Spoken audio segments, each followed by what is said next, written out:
Hello po, this is Nehemiah Sayuhay, ang inyong ka-learner. Welcome po kayo sa aking channel. Welcome rin po kayo sa aking Preach from Home program. Sa pagkakataong ito, narito na po tayo sa 1 Timothy chapter 2. At ang video ito ay bibigyan po natin ng title, Gusto ba ng Diyos na ang lahat ng mga tao ay maligtas? At ang video po ay papasimula after a short intro.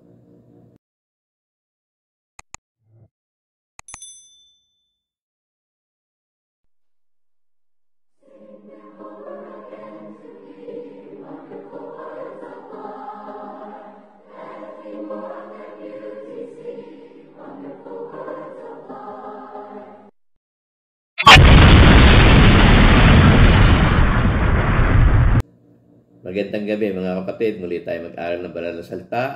Sa pagkakataong ito, narito na po tayo sa chapter 2 ng unang sulat na po sa Pablo kay Timothy. At sa pagkakataong ito, muli nating sariwain yung nakaraan nating video, yung pong chapter 1. At ito ay binigyan natin ng titulo na huwag magsipagturo ng ibang aral. Ito ay sinulat niya po sa Pablo kay Timothy at ito ay mababasa natin doon sa 1 Timothy chapter 1 verse 3 to 4 ng ang Biblia Tagalog na nilimbag noong 1978. Ganito po ang ating mababasa. Kung paano ipinamamanhik ko sa iyo na ikaw ay matira sa Efeso nang pumaroon ako sa Macedonia upang ipagbilin mo sa ilang tao na huwag magsipagturo ng ibang aral. Ni huwag makinig sa mga katha at sa mga kasaysayan ng mga lahi na walang katapusan na pinanggagalingan ng pagtatalo at hindi ng pagkakatiwalang mula sa Diyos na nasa pananampalataya ay gayon din ang ipinamamanhik ko ngayon. No, doon sa unang kapitulo ng unang sulat niya po sa Pablo kay Timothy ay ito ay binibilinan niya, no, na doon po sa Efeso ay may ilang taong nagsisipagturo ng ibang aral na ito ay balaan nila, no, nasabihan niya na huwag magsipagturo.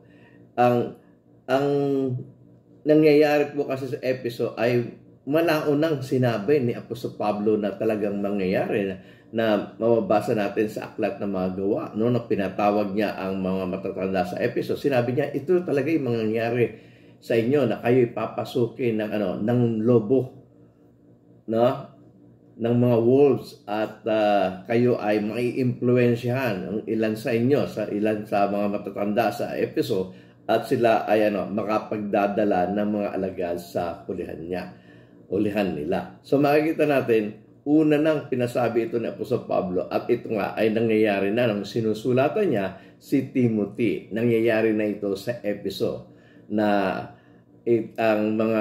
ang Efeso ay nangangamba, no, na ito ay magkaroon ng split o mahati. No? Kaya nga si Apostol Pablo ay sumulat kay Timothy at siya ay sinusulatan upang maipagbilin doon sa ilang mga tao na huwag magsipagturo ng ibang aral. At ngayon po ay pupuntan tayo sa chapter 2 at ganito po ang ating mabasa sa 1 Timothy chapter 2 verse 1 to 2. Ang sabi po ng banal na kasulatan ay ganito, Therefore I exhort first of all that supplications, prayers, intercessions, and giving of thanks be made for all men, for kings and all who are in authority, that we may lead a quiet and peaceful life in all godliness and reverence. So, makikita natin dito po sa ating chart, na nandiyan po sa inyong monitor. Sabi, I exhort first of all that. Ito yung iniaaral ko, ito yung itinuturo ko na supplications, prayers, intercessions, and giving thanks. Ano sabi? Be made for all men. Be made for kings. No? Yung supplication, prayers, intercessions, giving thanks, be made for all who are in authority. Ano ang layon? That we may lead a quiet and peaceful life in all godliness and reverence. Sa Tagalog po niya, ang sabi po ng banal na kasulatan ay ganito.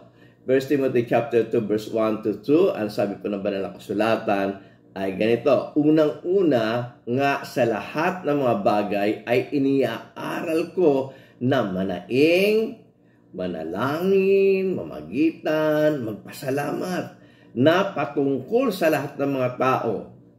Yung manaing, manalangin, mamagitan, magpasalamat patungkol sa mga hari, patungkol sa lahat ng nasa mataas na kalagayan upang, ito yung layunin, tayo'y mga buhay na tahimik at payapa sa buong kabanalan at kahusayan. Yung chart natin kanina English, ngayon po ay tatagalugin natin. Ang sabi po ay iniaaral ko na manaing, manalangin, mamagitan, magpasalamat. Para saan? Patungkol sa lahat ng mga tao, patungkol sa mga hari, patungkol sa lahat ng mga nasa mataas na kalagayan. Ang layon ay upang tayo'y mga buhay na tahimik at payapa sa buong kabanalan at kahusayan. So sa verse 3 to 4, ganito po ating mababasa. For this is good and acceptable in the sight of God, our Savior, who desires all men to be saved and to come to the knowledge of truth. Ang sabi po sa Tagalog ay ganito, ito'y mabuti at nakalulugod sa paningin ng Diyos na ating tagapagligtas, na siyang may ibig na ang lahat ng mga tao'y maligtas at makaalam ng katotohanan. So ito yung kalugod-lugod, ito yung kinatutuwa ng Diyos. Ito yung malugod sa kanyang gawin o kanyang paningin na gusto ng Diyos na ating tagapagligtas na ang lahat, hindi po iilan lamang, kundi lahat ng mga tao'y mga ligtas at makaalam ng katotohanan. So, hindi po, ang Diyos ay hindi nag-iisip na may ilang taong dadali niya sa langit, may ilang taong parurusahan niya sa impyerno. No, hindi nagnanais ang Diyos na na mag-isip na ang ilan ay iligtas, ang ilan ay mapahama. Kundi ang sabi po dito nais ng Diyos na ang lahat ng mga tao ay maligtas at hindi lamang basta maligtas, makaalam ng katotohanan. So, ang Diyos na ating tagapagligtas, hindi lang tayo basta ililigtas.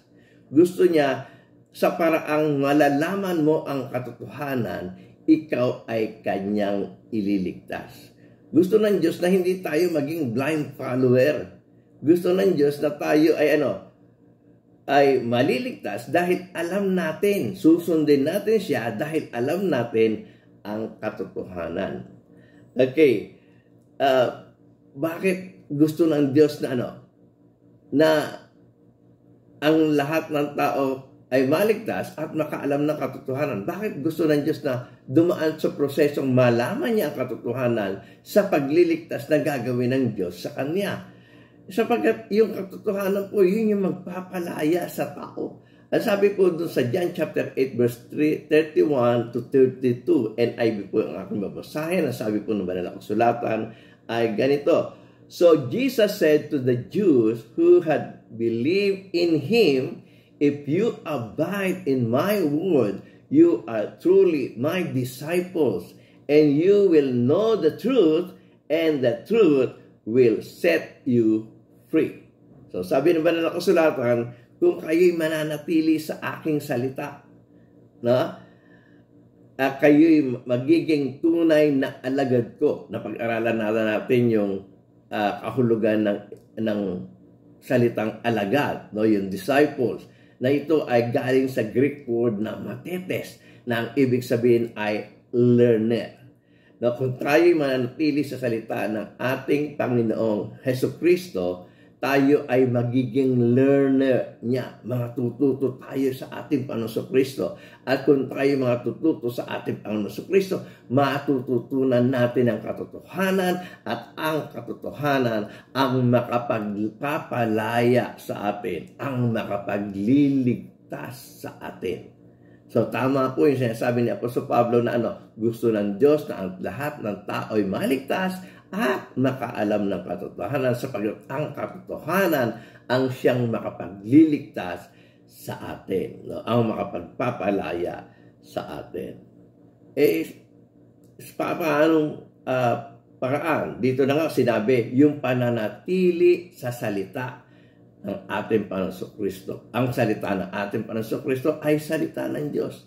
At kung tayo mananatili sa salita ng Diyos, tayo nga ay magiging banal sa katotohanan. Yan po ang sinabi ng ating Panginoong Kristo na inirecord ni John sa kanyang ebanghelyo. Doon po sa John chapter 17:17, NIV na po aking babasahin. Ang sabi po ng banal na kasulatan ay ganito, sanctify them by the truth and your word is truth. No? Pakabanalin mo sila sa katotohanan. Iligtas mo sila sa katotohanan. Ang iyong salita ay ang katotohanan. Kaya tama yung sinasabi ng ating Panginoon Kristo na kung kayo mananatili sa aking salita, kayo'y magiging learner ko. At kung kayo magiging learner ko, matututunan nyo ang katotohanan. At ang katotohanan ang siyang magpapalaya sa inyo. So sa 1 Timothy chapter 2 verse 5 to 6, ganito po ang ating mababasa. For there is one God and one mediator between God and men, the man Jesus Christ, who gave himself a ransom for all to be testified in due time. Dito tinuturo niya yung katotohanan. Ano ba yung talagang ginawa ng Diyos? No? Ano ba yung katotohanan ginawa ng Diyos para tayo maligtas? No? Meron tayong tagapamagitan. And sabi daw, for there is one God and one mediator between God and men, the man, Christ Jesus, who gave himself a ransom for all to be testified in due time. So tignan po natin sa illustration, ayan yung God the Father, no, andun po yung men sa baba, no, ang namamagitan sa God the Father at sa men ay yung si Jesus Christ. Bakit? Si Jesus po ay God at si Jesus po ay man. No? So siya ang talagang dapat na maging link between God and man. So, yan po yung sinasabi ng banal na kasulatan. Siya ang tagapagmagitan sa atin. No? Siya yung tao. No? Siya yung naging tao. So, meron siyang connection sa atin. At siya yung Diyos. No? Siya yung, in the beginning was the Word, and the Word was with God, and the Word was God. So, itong Word na ito, yung si Christ Jesus, pwedeng mamagitan para sa atin sa Diyos sapagkat siya ay Diyos. Na pwede tayong pagmagitan niya sapagkat siya ay taong tulad rin natin na tao. So, tatagalog niya, ang sabi ng banal na kasulatan ay gano'n, sapagkat may isang Diyos at may isang tagamamagitan sa Diyos at sa mga tao. Ang taong si Kristo Jesus na ibinigay ang kanyang sarili na pangtubos sa lahat na pagpapatotoong makakayag sa sariling kapanahunan. At sa John chapter 14 verse 6, ito naman po yung makikita natin, ang ating Panginoong Kristo ang magiging daan natin patungo sa Diyos. Kasi nga, siya ngayon tagapamagitan. At si mismo ang ating Panginoong Kristo ang nagsabi doon sa John chapter 14 verse 6, and ay na po ating babasahin, sabi po doon sa verse 6, Jesus answered, I am the way, the truth, and the life. No one comes to the Father except through me. So sabi ng ating Panginoong Kristo, ako ang daan, ako ang katotohanan, at ako ang buhay. Wala namang makakarating sa Ama, kundi sa pamamagitan ko, sa pagiging mediator niya. Hindi tayo makakarating sa Ama. Kaya siya ang tagapamagitan natin sapagkat siya ang daan tungo sa sa ating Ama na nasa langit. Okay? Sa 1 Timothy chapter 2 verse 7, ganito po ating mabasa, for which I was appointed a preacher and apostle. I am speaking the truth in Christ and not lying, a teacher of the Gentiles in faith and truth. Sa Tagalog niya, ganito ating mabasa, na dito itinalaga ako na tagapangaral at apostol, sinasabi ko ang katotohanan, hindi ako nagsisinungaling, guro sa mga hintil, sa pananampalataya, at sa katotohanan. Siya yung nagiging guro ng mga hintil. Tayo po yung mga hintil, hindi po tayo Hudyo. Kasama po tayo dito sa misyon ni Apostol Pablo. Kung natatandaan niyo po ng matindi pa yung kanyang galit sa mga Kristiyano noon o sa mga alagad ng ating Panginoon Kristo, sinalubong siya ng ating Panginoon Kristo sa daan patungo sa Damascus, at dito nga ipinahayag ng ating Panginoon Kristo ang plano niya sa kay Apostol Pablo, na sabi niya, gagawin kita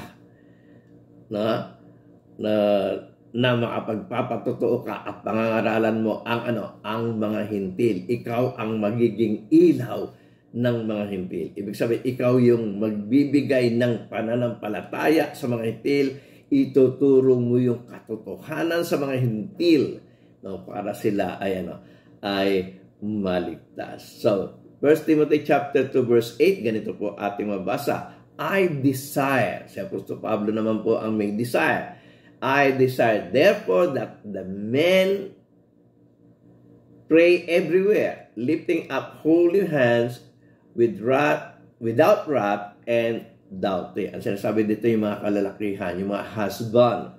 Sabi, ibig ko nga ang mga tao magsipanalangin sa bawat dako, na iunat ang mga kamay na banal, na walang galit at pakikipagtalo.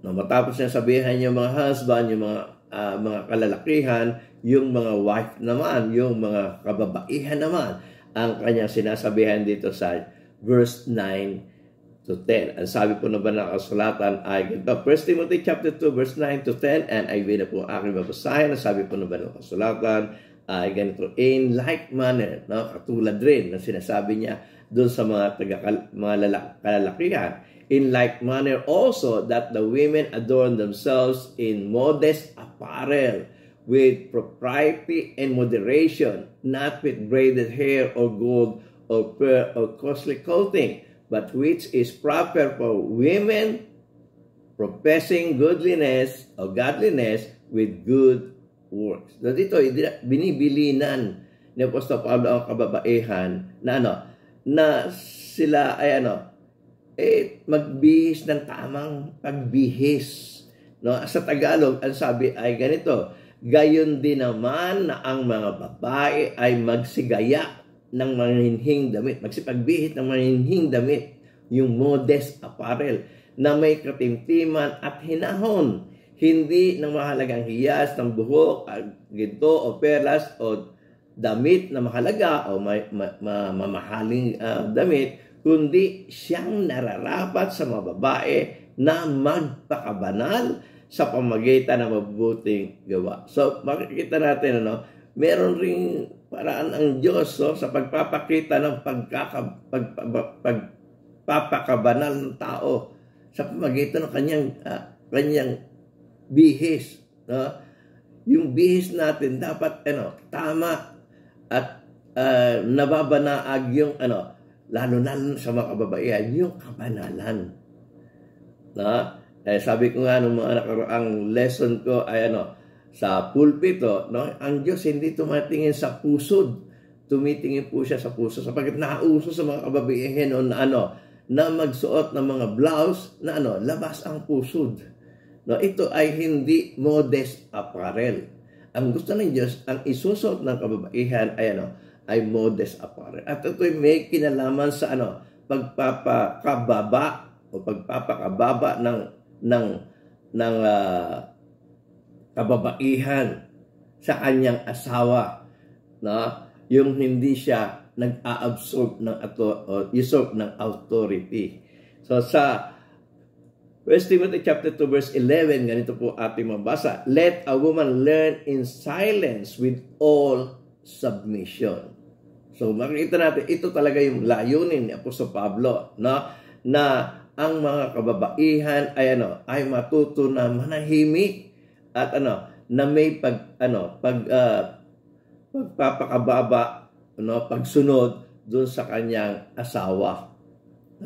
Bakit sinasabihan po sa Pablo ang mga kababaihan? Sapagkat likas sa kababaihan na kasi meron rin naman silang katalinuhan ibinigay ng Diyos na kumisan yung mga kababaihan, yung mga asawang babae, siya pa yung maingay at para bang gusto niya laging tuturuan yung kanyang asawa na madaldal, mapagtungayaw sa kanyang asawa, yun ay ayaw ni Apostol Pablo. Kaya nga ito ay sinusulat niya sa mga kababaihan. Sa Tagalog po ay ganito, ang babae mag-aral na tumahimik na may buong pagpapasakop. Kanino? Sa kanyang asawa. Kailangan ang babae ay dapat marunong magpasakop. At dapat siya ay tahimik. Dapat ang lalaki ang susunod sa tahanan. Kaya nga, ang ibinigay na example ni Apostol Pablo ay si Adan at si Eva. Doon sa verse 12, ganitong ating mabasa, I do not permit a woman to teach or to have authority over a man, but to be in silence, for Adam was formed first, then Eve. Kung sabi niya, hindi ko pinahihintulot na yung mga kababaihan, hindi ko pinahihintulot na kayo, turo-turuan niyo yung inyong mga asawa. Parang nagmamagaling kayo. Ito ang gawin mo, ito ang gawin mo, ito ang gawin mo. Ang sabi ni Apostol Pablo, huwag kayo magtuturo. Ang asawa niyo ang dapat, ang nasusunod sa tahanan. Kaya dapat kayo matuto ng, magkaroon kayo ng, huwag kayong mag-usurp ng authority over man. Hindi ko pinahintulot ang babae magturo ni magkaroon ng pamumuno sa lalaki. Huwag ganito ang gawin ninyo. Parang kayo pa yung yung head of the family. Ginagawa niyong under ang inyong asawa. Hindi ganon. Hindi kayo pinahintulutan na magturo. Turuan niyo ang inyong asawa. Hindi kayo binibigyan ng pahintulot na magkaroon ng pamumuno sa lalaki, kundi sabi niya, tumahimik kayo. Sapagkat si Adam ay siyang unang nilalang kaysa kay Eva. So, tandaan po natin yan, si Adan ang unang nilalang kaysa kay Eva. Okay, so 14, ganito ating mababasa. And Adam was not deceived, but the woman being deceived fell into transgression. Alam naman po natin yan Basahin na muna natin sa Tagalog bago natin bigyan ng komento. Ang sabi po doon, at si Adan ay hindi nadaya, kundi ang babaeng nang nadaya ay nahulog sa pangsalansang. Ito ay nasa kasaysayan sa Genesis na kung saan gusto ni Eva yung mamuno-muno kay Adan. Nakita naman natin sa kasaysayan na nahulog si Eva. Siya yung nakikipag-usap doon sa ahas. Hindi siya kumukonsulta sa kanyang asawa. So, siya ang nagbida-bida. Nalinlang siya at tapos gusto niya pasunurin pa yung kanyang asawa. Sabi niya, Adan, kumain ka. So, makikita natin, napasunod na nga siya ng Diablo. Gusto niya pa na pasunurin ang kanyang asawa doon sa kanyang pagkakamali. Kaya sabi ni Apostol Pablo, dapat manahimik kayo. At dapat huwag kayo ng pagkaroon ng pamumuno sa inyong asawa.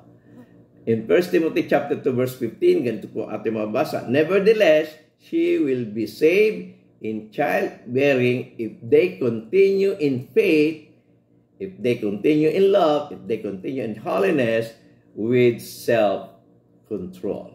Okay, sa Tagalog niya, sabi, ngunit iniligtas siya sa pamamagitan ng panganganak kung siya'y magsisipamalagi o sila'y magsisipamalagi sa pananampalataya at sa pag-ibig at sa pagpapakabanal na may hinahon. Ito yung tagubili ng Apostol Pablo sa mga kababaihan na manatili sa pananampalataya, ang mga kababaihan ay manatili sa pag-ibig, ang mga kababaihan ay manatili sa pagpapakabanal na may hinahon. Dito siya maliligtas, sabi ng ating Panginoong Kristo. At ito ay sinasabi rin naman ni Apostol Pablo. So, itong 1 Timothy chapter 9, na verse 9 to 15, ang parallel passage nito ay yung 1 Peter chapter 3, verse 1 to 6. Hindi po yung 1 Corinthians chapter 14, 34 to 35. Madalas ito yung pinaparallel yung 1 Corinthians chapter 14, verse 34 to 35. Pero ang tunay na parallel nitong 1 Timothy chapter 9, verse 15, ay yung 1 Peter chapter 3, verse 1 to 6. Okay, at ipaliliwanag natin yan pag nakarating tayo doon sa sulat ng Apostol Pablo sa mga taga-Korinto, ipaliliwanag natin kung bakit hindi ang 1 Corinthians chapter 14 verse 35 to 36 ang parallel passage ng 1 Timothy chapter 9 verse 15, kundi yung 1 Peter chapter 3 verse 1 to 6. At dito tatalakayin natin 1 Peter chapter 3 verse 1 to 6. Ganito ating mabasa. Una natin basahin yung 1 Timothy chapter 3 verse 1 to 2. Ang unang Pedro, kapitulo 3, talatang 1 hanggang 2. At ang babasahin natin ang Biblia Tagalog na inilibag noong 1905. Ganito po ating mababasa. Gayon din naman, kayong mga asawang babae, pasakop kayo sa inyong sari-sariling asawa. Ito yung sinasabi ng Apostol Pablo na kayo magsipanahimik at huwag kayong mamuno sa inyong asawa. Gayon din naman na kayong mga asawang babae, pasakop kayo sa inyong sari-sariling asawa upang kung ang ilan ay hindi tumalima sa salita ay mahikayat ng walang salita sa pamamagitan ng ugali ng kanyang asawang babae, sa pagkamasid nila ng inyong ugaling mahinhin na may takot. So, yun layunin. Hindi naman kailangan ka magsalita para ma-influensya mo yung asawang lalaki na hindi sumasampalataya na sa pamagitan ng iyong ugali ay mahihikayat mo rin naman siya. So, hindi ka na kailangan mag-voice out, magsalita, kundi sa pamagitan ng iyong gawa, mahihikayat mo ang iyong asawang hindi sumasampalataya na siya ay manampalataya. Okay, sa unang Pedro kapitulo 3 talatang 3 hanggang 4, ganito po ang ating mabasa.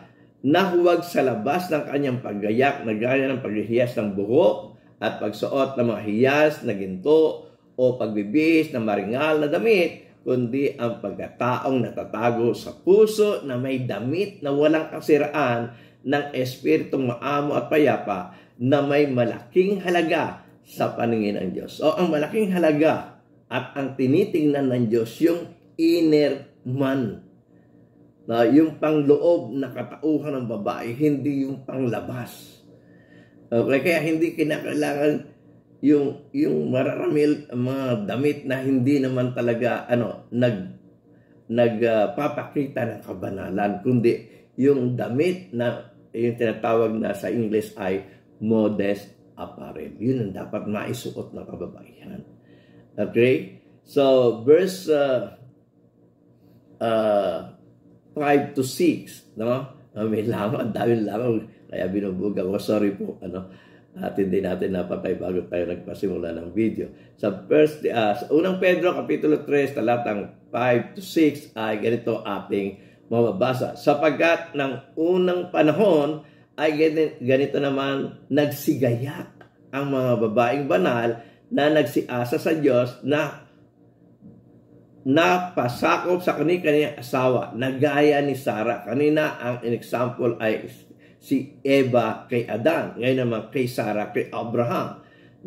Muli natin basahin sa 5 at susunod natin ang 6. Ang sabi, sapagkat ng unang panahon ay ganito naman nagsigayak ang mga babaeng banal na nagsiasa sa Diyos, napasakop sa kanyang asawa, na gaya ni Sarah na tumalima kay Abraham, na kanyang tinawag na Panginoon, na kayo ang mga anak niya ngayon kung nagsisigawa kayo ng mabuti at di kayo natatakot sa anumang kasindakan. So, nung una, ang binigay niya example yung dapat pagpapasakop ni Eva kay Adan, pero hindi nangyari ngayon. Ngayon, ang ibinibigay niya namang example sa mga kababaihan, yung example ng pamumuhay ni Sarah. Na si Sarah ay ay natutong tumalima kay Abraham. Okay? So, dapat ang babae ay marunong sumunod, magpasakop ang mga kababaihan sa kanilang asawang lalaki. So, ito po yung chapter 2 ng 1 Timothy na isinulat ni Apostol Pablo. And now, we'll learn na ito'y ating natutunan. At sa susunod na linggo, ang susunod naman nating pag-aaralan o susunod na video ay ang 1 Timothy chapter 3. At kung paano po ninyo ako sinubaybayan sa video ito, ay naniniwala po ang inyong lingkod na patuloy tayo magkikita sa susunod na video na akin pong i-upload. Muli, ako po Nehemia Sayuhay, ang inyong ka-learner. At ako po ay labis na nagpapasalamat sa inyo. To God be the glory. Kung nagustuhan po ninyo ang video ito, sana po ay mag-subscribe kayo. I-ring nyo na rin po yung bell para sa ganun ay ma-notify kayo sa mga susunod pang video na akin po i-upload. At sana po ay i-like nyo na rin po ang video ito para sa ganun ay marami po ang maingganyo na manood ng video ito. At kung gusto niyo po makabahagi sa pangaral ng Ebanghelyo na tulad ng pinag-utos ng ating Panginoon Kristo na ipangaral ng Ebanghelyo sa lahat ng pinapal, sana po ay i-share niyo po ito sa inyong mga kaibigan. At kung gusto niyo mag-comment, sana po ay mag-comment po kayo sa comment section. At sana po huwag niyo kalilimutan ang mga video ito na sa inyong harapan.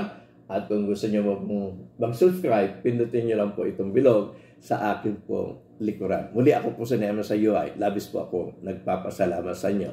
To God be the glory.